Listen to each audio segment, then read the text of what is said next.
صالح بشير بيلعبها الى نجعي. نجعي بيلعبها لفه قصيره خطره. جول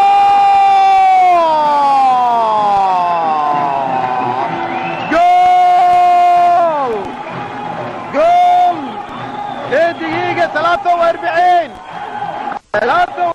مو معقول الدفاع حقيقه في الكره الماضيه. الدفاع غير حاضر في الكره الماضيه. العرضيه النجعي حسين النجعي هو اللي عمل الكره العرضيه. شوف عملها في مكان خطر على طول تابعها خالد سويلي.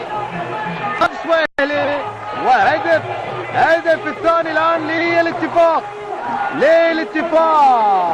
واضح في خلل في الدفاع، في خلل في التغطيه، ما في احد مراقب لخالد سويلي في الكره الماضيه، وبالتالي شوف 3 مدافعين وهناك 3 مهاجمين، يعني ما في افضليه للاعب الاتفاق السعودي في الكره الماضيه، ولكن الوقوف الخاطئ